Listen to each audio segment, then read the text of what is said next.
I'm with Josh Reinstein from the Knesset Christian Allies Caucus. Now, Josh, what is the Knesset Christian Allied Caucus? The Knesset Christian Allies Caucus was established in 2004 in the Parliament of Israel, our Knesset, in a initiative designed to reach out to Christian leadership, whether it be political leadership or church leadership or organizational leadership, so that we could build direct lines of communication and cooperation between the government of Israel and Christian leaders around the world. Now, every year you have a night to honor Christians. What is that? We've seen throughout the years that there have been so much Christian support for Israel. And once a year, we like to take a time where we can all get together with Christian leadership from abroad and here in Israel and just say thank you to our Christian allies. It's called the Night to Honor Our Christian Allies. And we see all over the world that there's these Night to Honor Israels, but we also want to have a night where we can honor our Christian allies. And it's become a tradition. We've been doing it since 2004. And it's become a very impressive event and a great time for fellowship. Why do you think Christians support Israel? Well, I think that mostly Bible-believing Christians support Israel because of the biblical mandate to stand with Israel. Christians are seeing, just like anyone who believes in the Bible, that God's prophecies are coming true, that he has gathered the Jewish people from around the world, as it was said he would. The deserts have bloomed. The children are once again playing in the streets of Jerusalem. Prophecy after prophecy have come true before our very eyes. And because of this, people who believe in the Bible are flocking to Israel and standing and defending the covenant. Now, which dignitaries will you have here this year? We always have a great mix of different politicians and Jewish leaders and Christian leaders from across Israel. This year we'll have the mayor of Jerusalem, Nir Barkat, who will be speaking at the event, together with the chairman of the Christian Allies Caucus, member of Knesset David Rotem, and the deputy chair of the Christian Allies Caucus, Gila Gamliel, from the Likud party. But we also have the leaders of the World Jewish Congress, who are partners in this, probably the Minister of Tourism to give the Ministry of Tourism prize, and different Christian leaders who just stand up and talk about why they have supported Israel so fervently throughout the year. And why do you honor Christian allies?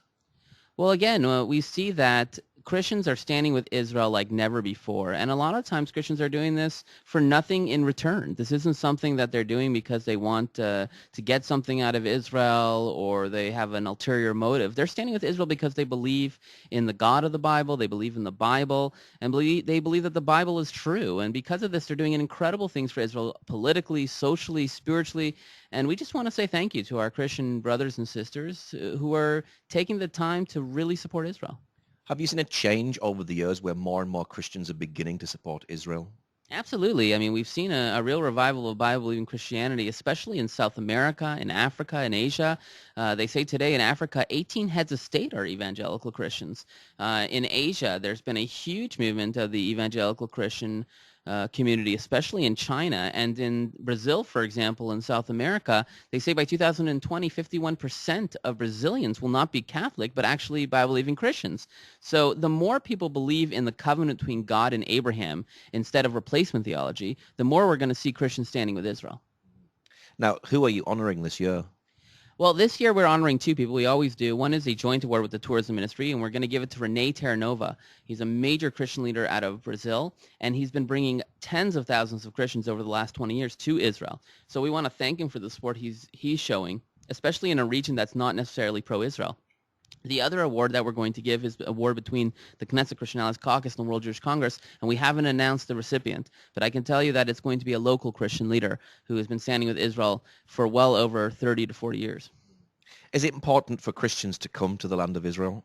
Absolutely. The Ministry of Tourism has a great slogan. They say, if you like the book, you'll love the country. And it really makes sense when you're here. You can't really understand Israel until you walk through the streets of Jerusalem, until you stand in the mountaintops of Jerusalem, where Jerusalem in the heavens and Jerusalem on earth kiss each other. It's an exciting spiritual time for anyone who believes in the Bible. And for Christians, I think it's a great investment in their future. A lot of people spend a lot of money to go to university or studies, but nothing's better investment than investing in your spiritual future. And that coming to Israel is a pilgrimage that Christians need to take. So you feel there's a good relationship between Christians and Jews? Absolutely. I mean, of course, we see a lot from the mainstream Christian denominations, divestment campaigns and anti-Israel sentiment. But for people who believe in the Bible, Bible-believing Christians, and people who believe in the covenant between God and Abraham, I don't think there's ever been a time in history where relations have been so fruitful and so close. Now, Israel has been a nation for over 64 years. Have Christians had a hand in shaping this nation? Absolutely. I think a lot of people don't understand how Bible-believing Christians really have had a hand in shaping the nation. Lord Balfour, General Allenby, Lord Wingate, some of the people who are the founders of the State of Israel and helped to create the State of Israel were all Bible-believing Christians. Even Pastor Heschler, who was the confidant of Theodor Herzl, was the guy who made the meetings between Theodor Herzl and some of the European leadership. So there has been this cooperation from the beginning, even before the State of Israel was founded, with Christians. It's just now becoming more public and more known about. Is there a real sense of feeling that God is with you over these years? Some of these years have been difficult years. Absolutely. I mean, there's no doubt. No one thinks that we've won all these wars against unsurmountable odds because Jewish people are good athletes. I mean, we've had God on our side. We beat 5 invading armies in 67 in 6 days. God is definitely standing with Israel, and what you have to understand is, even though it seems like a hard time now, even though there's always a threat of Iran and Hamas and Hezbollah around the nation, Israelis and Jews in general have never had it so good. This is the enlightenment of the Jewish time. We've always been at the mercy of foreign countries where we've been victims of anti-Semitism, and finally we can defend ourselves. God has blessed the Jewish people, just as he said he would over thousands of years ago, in a tremendous way. And today, Jewish people live in a proud, independent Jewish state of Israel. Now you're also doing a TV show every week. Who does that reach out to, and what do you discuss?